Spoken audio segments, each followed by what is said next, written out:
Que a paz do nosso Cristo, que excede todo o entendimento, seja abundante na sua vida, na vida da sua família. Muito obrigado por me deixar entrar aí no seu lar mais uma vez. Que Deus continue te abençoando, continue te fortalecendo. Estamos caminhando, aprendendo mais do Senhor, aprendendo mais a respeito da autoridade de Deus, através das Escrituras, através do nosso Cristo, e uma autoridade que foi conferida aos crentes. E você que conhece a Jesus, com certeza faz parte desse plano maravilhoso do Senhor. Então, o meu desejo é que a palavra poderosa de Deus, ela possa fazer morada no seu coração e com certeza você viver uma vida vitoriosa por meio do Espírito Santo. Vamos orar ao Senhor, vamos falar com Ele, vamos pedir para que Ele fale conosco através da poderosa palavra que não volta vazia. Feche seus olhos e ore comigo. Pai amado e querido, obrigado, Jesus. Muito obrigado por mais um dia de vida. Obrigado, Senhor, por Tua graça e misericórdia em nos conceder saúde, em fazer com que a gente pudesse levantar das nossas camas. É bem verdade que muitos não estão usufruindo desse privilégio, mas a gente sabe, a gente acredita, pela Tua palavra, que tudo isso faz parte de um plano maior, que muitas vezes não compreendemos, mas isso não nega o fato desse plano existir, porque o Senhor não pode mentir. O Senhor é um Deus da verdade, é o nosso Deus, é a verdade, é a vida. E essa verdade, essa vida, define para nós, na Tua palavra, que todos os nossos dias já foram escritos, antes mesmo que pudéssemos viver um deles sequer. Então, muito obrigado, Senhor, recebe a honra, a glória e o louvor, e fala conosco, através da autoridade da Tua palavra, nos mostrando a autoridade de Cristo nas nossas vidas, na segunda parte dessa mensagem. Nós te louvamos, bendizemos o Teu santo nome e oramos no nome de Jesus. Amém e amém. Muito bem, autoridade. Estamos aprendendo chaves da autoridade cristã. Chaves importantes que nos mostram nas Escrituras que podemos viver uma vida vitoriosa nos submetendo, nos sujeitando a essa autoridade. Então já aprendemos até aqui a autoridade que a palavra de Deus tem nas nossas vidas.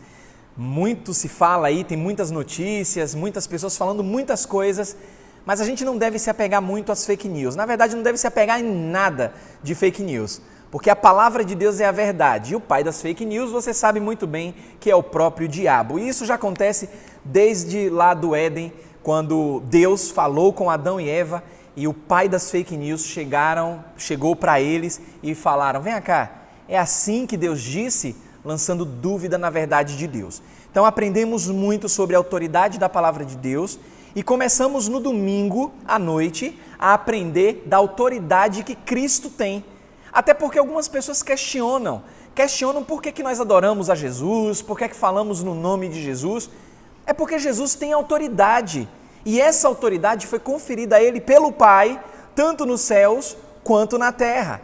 Nenhum outro ser tem tamanha autoridade.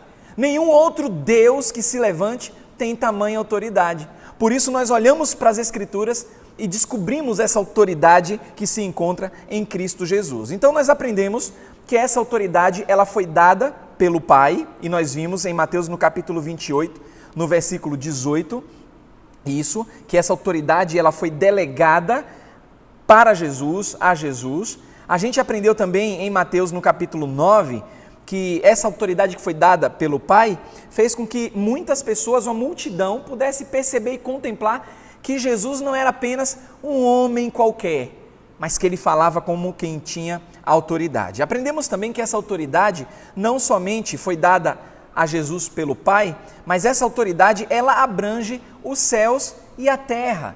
A gente tem aí os nossos prefeitos, governantes, o nosso presidente, os juízes, todo um congresso, que são autoridades constituídas no sistema democrático pelo voto popular. Só que a autoridade conferida a Jesus, como foi dada pelo Pai, como foi dada por Deus, ela vale, tem todo o poder nos céus e na terra. Por isso que ela abrange todo esse universo. E em Filipenses nós vimos, em Filipenses no capítulo 2, a partir do versículo 8, que mesmo se apresentando em forma humana, Jesus tinha toda a autoridade, porque ele se humilhou a si mesmo, foi obediente até a morte de cruz, e por isso a Bíblia fala em Filipenses no capítulo 2, que Deus o exaltou à mais alta posição e lhe deu um nome que está acima de todo outro e qualquer nome. Então a gente foi prosseguindo e aprendemos que também Jesus não é um anjo, como algumas religiões entendem ser o Cristo. Ele é um tipo de anjo, ele pode ser o anjo Miguel ou o anjo Gabriel ou até um outro anjo. Mas a Bíblia não admite isso. Em nenhum momento nas Escrituras ela apoia a ideia de que Jesus, ele é um anjo. Foi um anjo, continua sendo um anjo, nada disso. A Bíblia fala, em Hebreus, no capítulo 1, que ele tem autoridade sobre os anjos. E aí nós lemos um trecho interessante das Escrituras que diz: pois a qual dos anjos Deus alguma vez disse, tu és o meu filho e hoje te gerei, e outra vez eu serei o seu pai e ele será meu filho? É uma pergunta que confronta essa ideia de que não somente agora no século 21, mas que já vinha ao longo dos séculos pessoas tentando rebaixar Jesus a um posto de anjo. E o versículo 6 de Hebreus, no capítulo 1, ainda diz assim, e ainda, quando Deus introduziu o primogênito no mundo, diz, todos os anjos de Deus o adorem.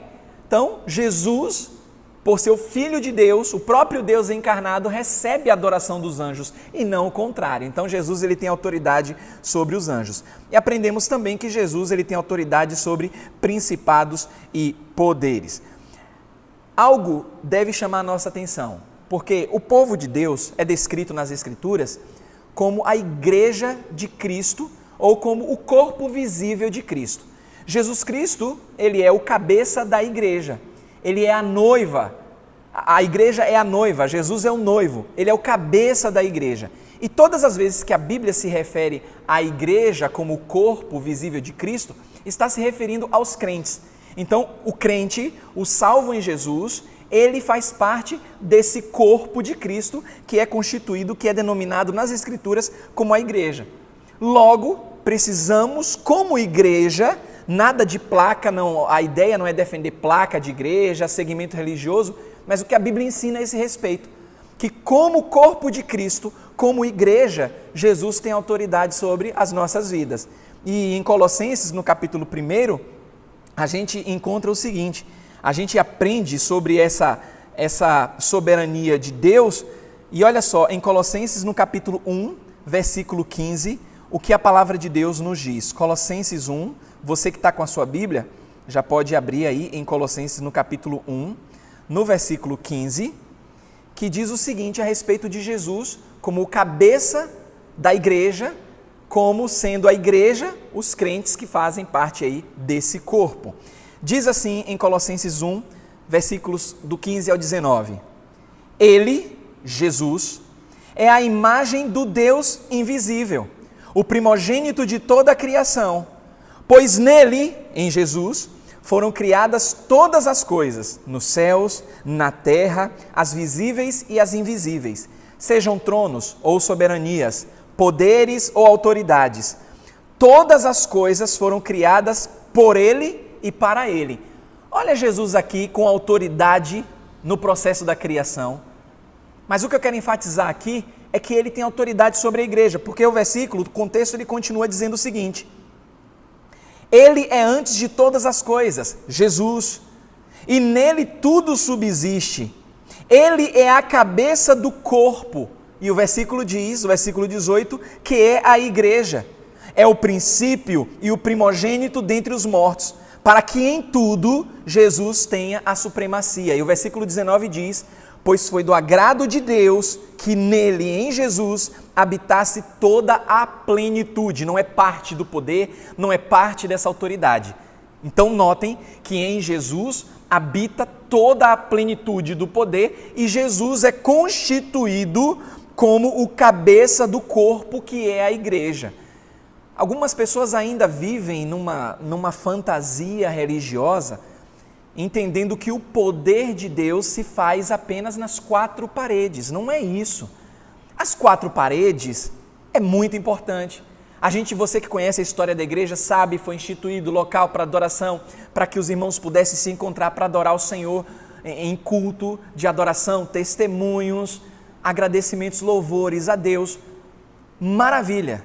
Só que a igreja, quando a Bíblia se refere à igreja como o corpo de Cristo, ela não está se referindo às 4 paredes físicas, mas está falando de mim e de você, que Jesus é o cabeça desse corpo, dessa igreja, todo aquele que conhece a Ele como Senhor e Salvador das suas vidas. Porque quando Jesus vier arrebatar a sua igreja, Ele não vai levar o espaço físico, tudo isso vai ficar, mas Ele vai nos levar como pedras vivas que constituímos a igreja do nosso Senhor. Então nós somos templos vivos do Espírito Santo, habitação do Espírito Santo, e fazemos parte desse corpo maravilhoso que Jesus tem autoridade. Jesus tem autoridade sobre a sua igreja, que sou eu, que é você, que já entregou a vida a Ele. Mas pastor, eu vejo tantas pessoas vivendo uma vida, pessoas que se dizem cristãs, vivendo uma vida como se Deus não existisse. Isso é possível? É possível. Como o pensamento que eu lancei até aqui, ele já mostra. Pessoas que se dizem cristãs. Não basta só dizer que são cristãs, não basta só dizer que fazem parte desse corpo, que fazem parte da igreja de Jesus Cristo. Tem que viver como tal. Porque o crente verdadeiro, que sabe quem é Jesus, que sabe que Ele é o cabeça desse corpo chamado igreja, ele não vive de qualquer forma, ele vive debaixo da autoridade de Jesus, porque a Ele foi conferida autoridade sobre a igreja. Estou usando aqui os trocadilhos, nós estamos abaixo da autoridade de Cristo, e Jesus Cristo está a autoridade está em cima da igreja dele, e Ele tem toda a plenitude para isso. Em Efésios, fazendo um apanhado de versículos que mostram a autoridade de Jesus, que nos incentiva a seguir em frente debaixo dessa autoridade, em Efésios no capítulo 1, a gente descobre que Cristo ele foi constituído sobre todas as coisas e que é o cabeça da igreja. Olha só Efésios 1, 22 e 23. Efésios 1, 22 e 23. A palavra do Senhor diz assim: Deus colocou todas as coisas debaixo dos seus pés e o designou como cabeça de todas as coisas para a igreja, que é o seu corpo, a plenitude daquele que enche todas as coisas em toda e qualquer circunstância. Notaram a grandiosidade desses 2 versículos? Quando Paulo está explicando essa relação da autoridade de Cristo para com a sua igreja, para com o seu corpo, notem que Deus colocou todas as coisas debaixo dos seus pés. E Jesus, portanto, Ele é o cabeça de todas as coisas para a igreja. Meus queridos que me assistem, que me ouvem, que estão cultuando ao Senhor, entendam que Jesus não é somente cabeça da igreja, mas Jesus é também cabeça sobre todas as coisas. Para quê? Para o benefício da igreja. Comece a juntar essas peças, porque o nosso próximo assunto vai falar sobre a autoridade do crente. Isso mesmo, o crente tem autoridade. E aí, como eu falei no domingo, você que acompanhou o nosso último encontro, se você não acompanhou, está aqui no canal. Se você ainda não é inscrito, se inscreve no canal, deixe lá o seu joinha, diga que gostou, para que o YouTube comece a entender que tem relevância esse conteúdo, compartilhe com as pessoas, deixe o seu comentário, você é muito bem-vindo e bem-vinda. Então, como eu falei no último encontro, no domingo, a esse respeito, tudo isso é para o benefício da igreja. E guarde isso, porque você é corpo de Cristo e tem uma autoridade, não autoritarismo, conferida ao crente, conferido àquele que é salvo, que já entregou a vida a Jesus. Então guarde isso, porque isso vai ser o nosso próximo assunto. Porque Jesus não é somente o cabeça da igreja, meus queridos, mas também cabeça sobre todas as coisas, para o benefício da igreja, para o benefício do seu corpo. Porque a igreja, ela não somente é levada a se submeter à autoridade de Cristo, mas a igreja tem um privilégio tremendo, que é dada a ela, esse privilégio é dado à igreja, ao corpo de Cristo, para compartilhar os resultados do domínio de Cristo, dessa autoridade que Cristo exerce sobre todas as coisas, no céu e na terra. Eu tenho falado, eu tenho me maravilhado e tenho tentado ajudar algumas pessoas justamente nessa questão de que nós temos o poder de Deus nas nossas mãos, através da palavra dele, que é poderosa, não volta vazia. Nós podemos nos submeter à autoridade daquele que tem toda a autoridade, a plenitude do poder de Deus, e parece que as pessoas não conseguem entender isso, e não usufruem disso, desses benefícios. Essa autoridade de Cristo, que foi dada nos céus e na terra, é para o benefício da igreja também. Não é somente para que a gente saiba que Jesus tem autoridade, mas que essa autoridade, ela exerce um papel na igreja, e o corpo de Cristo, que é a igreja, que é você, que sou eu, a gente tem um papel importante nesse mundo, de testemunhar as coisas que Deus tem feito nas nossas vidas, porque a igreja na terra, ela deveria refletir justamente essa suprema autoridade de Cristo. Por isso que eu falei, pastor, tem pessoas que se dizem cristãs e não agem como se fossem cristãs. Claro, se dizem cristãs. Ser cristão é muito mais do que dizer que a pessoa é cristã. Ela precisa mostrar isso com os frutos. Ela precisa viver uma vida que realmente exemplifique aquilo que Cristo fez. A verdadeira igreja é, de fato, pelas Escrituras, o corpo visível do Cristo que está entronizado e que possui total autoridade e domínio sobre a igreja. Ele exerce esse poder, esse domínio. A gente não pode perder isso de vista. Jesus, ele tem autoridade para salvar, ele tem autoridade para julgar. Em Mateus, no capítulo 9, esse contexto é interessante, porque a multidão fica com temor, fica temerosa, mas glorifica a Deus, porque sabe que aquela autoridade que Jesus recebeu não foi autoridade qualquer, foi dada por Deus. Em Mateus, no capítulo 9, a partir do versículo 1, a Bíblia diz assim, entrando Jesus num barco, atravessou o mar e foi para a sua própria cidade. Alguns homens trouxeram-lhe um paralítico, deitado numa cama. Vendo a fé que eles tinham, Jesus disse ao paralítico, tenha bom ânimo, filho, os seus pecados estão perdoados. Diante disso, alguns mestres da lei disseram a si mesmos, este homem está blasfemando. Olha o versículo 4. Conhecendo Jesus os seus pensamentos, porque é Deus encarnado, então sabe dos pensamentos do homem, conhecendo Jesus os seus pensamentos, disse-lhes, por que vocês pensam maldosamente em seus corações? O que é mais fácil dizer? Os seus pecados estão perdoados? Ou levante-se e ande?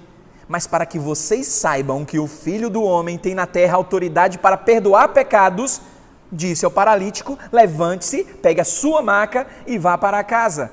Ele se levantou e foi.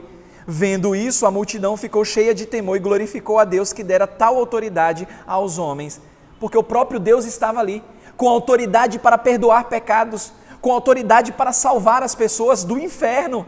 Estava ali diante deles, em carne e osso, aquele que recebeu toda a autoridade para salvar. É interessante que em Atos, no capítulo 4, versículos 11, 12 e 13, pessoas iletradas, especificamente o apóstolo Pedro, discípulo, seguiu a Jesus, estava lá com Cristo o tempo todo, foi meio turrão, foi meio impaciente, o cara meio nervoso, mas foi transformado pelo poder do Espírito Santo. Jesus investiu nele, este homem transformado, iletrado, pescador.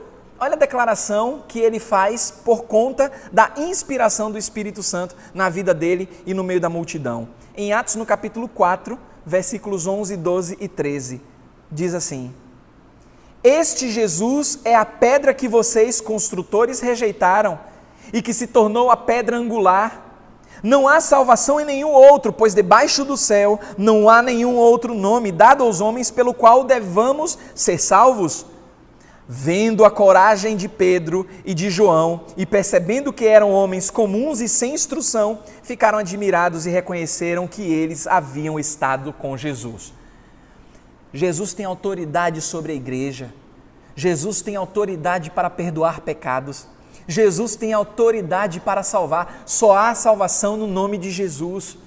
É por isso que vira e mexe, estou falando aqui, compartilhe com as pessoas, exerça o seu papel de crente, para que as pessoas possam ver o poder de Deus na sua vida, para que as pessoas possam glorificar a Deus através da sua vida, porque esse Jesus que é apresentado, a gente não precisa temer, porque Ele tem toda a autoridade e conferiu autoridade para mim e para você também. Cumpra esse papel maravilhoso em nome do Senhor Jesus. A gente precisa crer nessa autoridade. Claro que não há dúvidas que, como uma doutrina, todos os cristãos aceitam a autoridade de Jesus Cristo como um ensinamento, uma doutrina. De forma intelectual, todos os cristãos concordam com isso, não há questionamento. Só que a chave não se encontra apenas no nosso conhecimento da autoridade de Cristo, se encontra na revelação, em sua convicção interna, nessa ardente fé que a gente precisa manifestar, crendo na autoridade de Cristo. Não basta saber que Ele tem autoridade, eu preciso viver uma vida que mostre essa autoridade. É isso que a Bíblia nos ensina. Essa chave, esse conhecimento precisa iluminar as nossas mentes de uma forma que venha inflamar o nosso eu, que venha inflamar as nossas posturas, as nossas atitudes, a estarmos seguindo em frente com dedicação a essa verdade, numa aplicação em nossas vidas, claro, a serviço da Igreja de Cristo. A nossa fé na autoridade de Cristo deveria ser um incentivo para uma vida vitoriosa. Essa é a chave da vida vitoriosa. A nossa fé na autoridade de Cristo deveria nos motivar a um serviço bem-sucedido, sair do marasmo, sair do comodismo e fazer a vontade de Deus. A nossa fé na autoridade de Cristo deveria colocar e validar em nossas vidas todas as promessas de Deus e viver de fato nessa esperança. Não perca isso de vista, porque a nossa fé na autoridade de Cristo deveria nos desafiar, deveria desafiar a igreja enquanto seu corpo a de fato viver um reavivamento poderoso. Muito se fala que a igreja de Jesus Cristo precisa de um reavivamento, mas você tem que fazer a sua parte, você faz parte dessa igreja. Para finalizar, em Apocalipse 1, 17 e 18, a Bíblia fala o seguinte: quando o vi, João relatando aqui o seu testemunho, quando o vi, olha só, quando viu a Jesus, caí aos seus pés como morto. Então ele colocou a sua mão direita sobre mim e disse: não tenha medo, eu sou o primeiro, eu sou o último, eu sou aquele que vive. Estive morto, mas agora estou vivo para todo sempre e tenho as chaves da morte e do inferno. Oh, glória a Deus! Estamos diante da palavra que tem autoridade nas nossas vidas, e não basta saber isso, estamos também diante, não podemos ver, mas estamos diante daquele que tem autoridade, que tem a chave da morte e do inferno nas suas mãos, que esteve morto e que agora vive, porque toda a autoridade, a plenitude do poder de Deus repousa sobre o nosso Senhor Jesus Cristo. Não perca isso, não deixe que Satanás arranque isso da sua mente, para que você possa ter uma vida vitoriosa, sob a autoridade da palavra de Deus, sob a autoridade de Cristo. Não somente isso, não basta saber dessas coisas, a gente precisa colocar em prática. É por isso que o nosso Deus, na pessoa de Cristo, por meio do Espírito Santo, nos deu também autoridade enquanto crentes. Você sabia disso? Pois é, se você é um filho, filha de Deus, pela salvação em Cristo Jesus, foi conferida autoridade a mim e a você. Que tipo de autoridade é essa que nós temos? Para sair fazendo qualquer coisa aí, de forma autoritária? Não, você vai aprender comigo nas Escrituras que tipo de autoridade os crentes têm para viver uma vida vitoriosa. Então você é meu convidado, você é minha convidada, eu oro por você e eu peço que você ore por mim. E desejo que Deus continue te abençoando e te fortalecendo no nome de Jesus. Amém e amém.